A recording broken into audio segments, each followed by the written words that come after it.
My upstairs neighbor hasn't made a sound in 4 days. Her TV has been on since Monday, and the same voices are still cycling through that ceiling right now. I live in a 5-story walk-up in Cincinnati, 3rd floor, corner unit.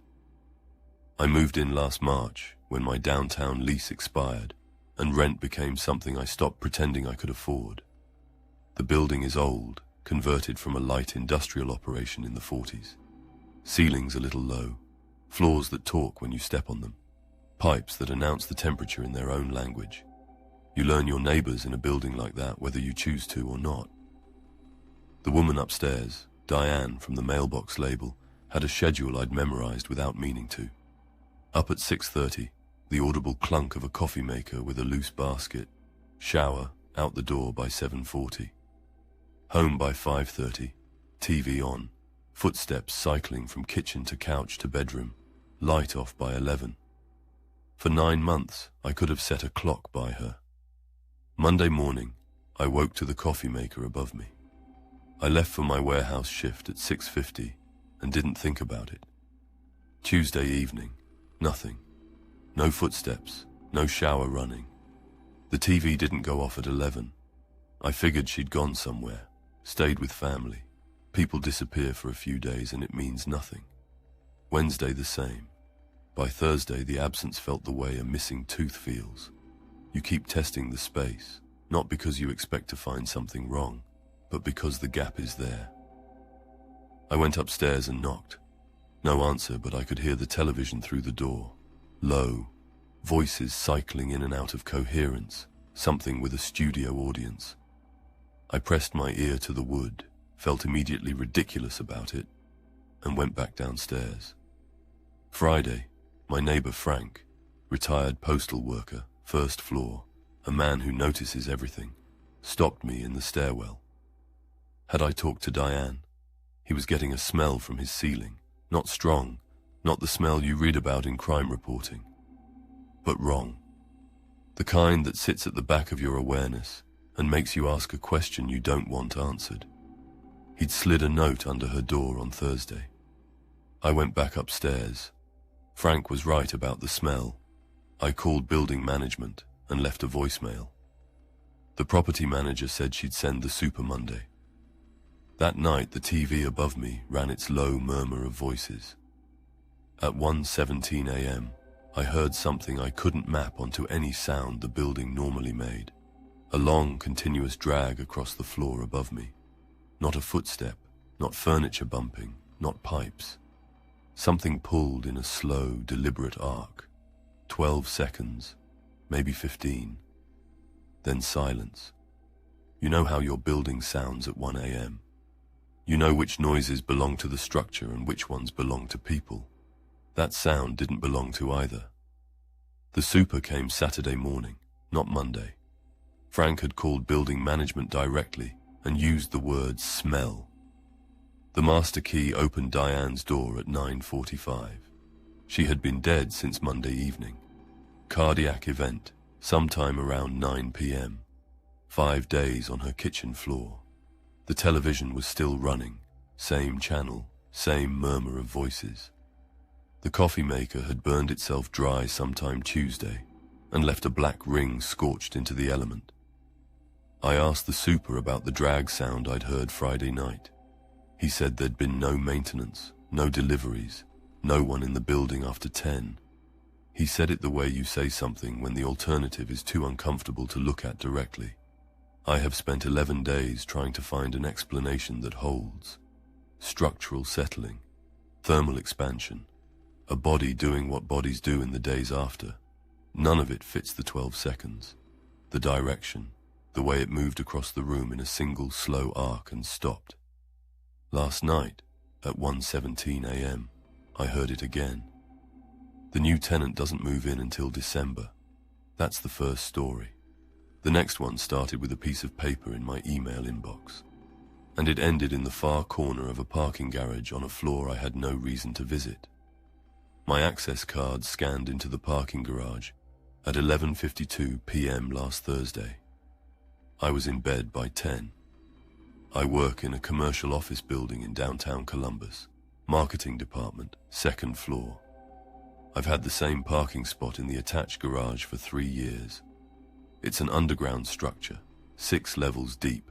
My badge gets me in at the entry, and my PIN at the elevator. My routine is unremarkable.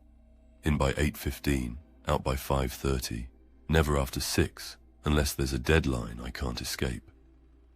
The lower levels make me uncomfortable after dark.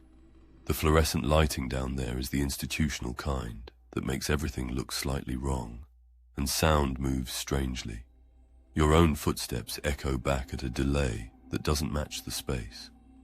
3 weeks ago, the parking office sent an email. An after-hours badge scan had been flagged on my account. My card at 11:52 p.m. on a Thursday. Could I confirm it was me? I couldn't. I had been home since 6. My wife was with me. I had no explanation. The parking office called it a system error and offered a new badge. I said yes. I put it out of my head. The new badge triggered 8 days later, 12:14 a.m. Same garage, same entry scanner, my new credential, and the correct PIN used with it. I was asleep. The log was clean and precise. Entry granted, gate arm lifted. I pulled the internal camera footage that covers the entry lane. 8 feet of concrete corridor, badge reader on the left, gate arm in the center of the frame. Empty. No car, no person walking through.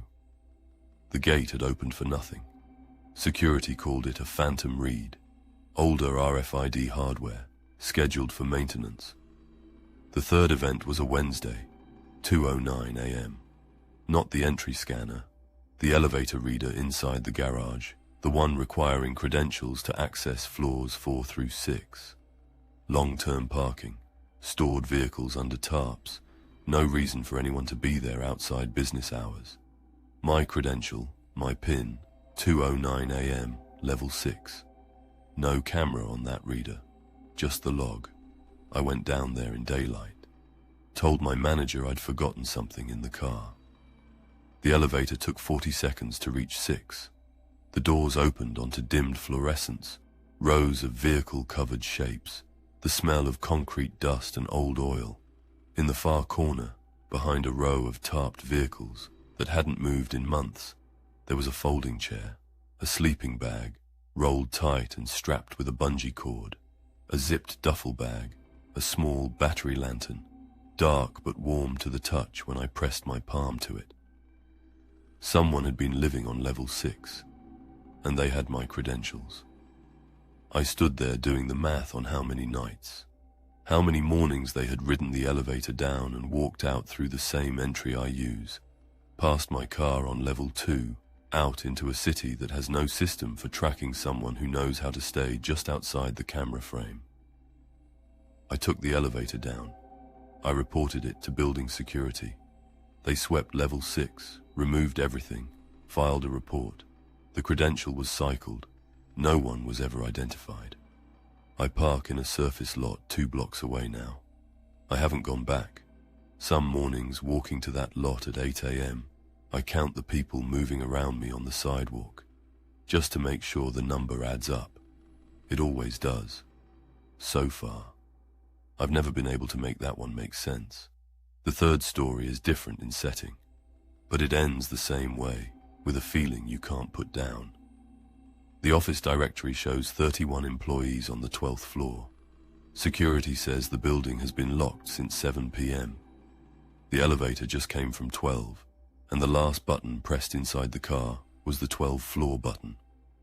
I've had the overnight cleaning contract for a 16-floor office building in Atlanta since last spring. My shift runs midnight to 6, 5 nights a week. Tuesdays and Wednesdays I do every floor alone. Marcus covers the upper floors on Fridays. The building is a mix of law firms, financial offices, and one full floor, 12, occupied by a logistics software company that keeps frosted glass on all their conference rooms and never leaves interior lights on. Commercial buildings have their own language at 2 a.m. Elevator compressors cycling, HVAC ticking through its schedule, glass and steel settling against the cold outside. 7 months in, I knew every word of it. The first sign was the elevator. Small floor indicator displays sit outside each bank. One Wednesday, I noticed a car idling on 12 for 45 minutes. When I finally called it to 11, it came from 12. Doors opened on an empty car. I rode up, found the logistics company's suite door ajar, 2 inches, maybe 3. No lights inside. I pulled it closed, logged it, moved on. 2 weeks later, same car on 12, same door ajar. I checked the badge log. No entry, no exit on 12 since 7 p.m. I pushed the door open far enough to see the reception area. Dark, still, nothing. I pulled it shut and stood in the hallway with the specific quality of alertness that once it's on, you can't dial back down. The third time was a Thursday, just past 1:30 a.m. Car on 12, door ajar. But this time when I pushed it open, there was light inside the suite. A desk lamp at the far end, in the conference room with the frosted glass. A silhouette behind the glass.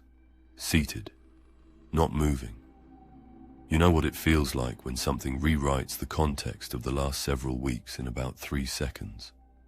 You know how fast the mind runs through every benign explanation, and how fast each one closes. I stood in that doorway for 15 seconds. The silhouette didn't move. I pulled the suite door shut. I walked to the elevator and called building security from my phone. I waited in the hallway with my back flat against the wall until I heard the stairwell door open 2 floors below. Security cleared the suite in 4 minutes. No one inside. The desk lamp was on, a small banker's lamp, sitting alone on a bare conference table with nothing else on the surface. The frosted glass room was empty. The lamp was warm. We pulled the elevator log together. The car had been called to 12 at 1:33 a.m. by the interior floor button. Someone inside the car had pressed 12. The lobby camera covered the ground floor elevator bank from 11 p.m. to 1:33 a.m. Empty. No one boarded. Security logged it as a malfunction. The elevator was reprogrammed. The suite lock was inspected and verified intact. I finished my shift and drove home without the radio on. I still have the contract. I still do Wednesdays alone. 6 weeks later, the logistics company relocated and the 12th floor went dark. The space is vacant now. Bare carpet and ceiling grid where an office used to be. The elevator still idles on 12 sometimes. Maintenance has been out twice. They haven't found a reason.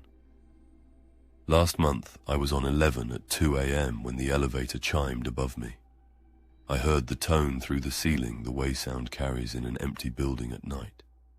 I looked up at the ceiling. Then I went back to work because at 2 a.m. with 6 floors still to go, there's nothing else to do.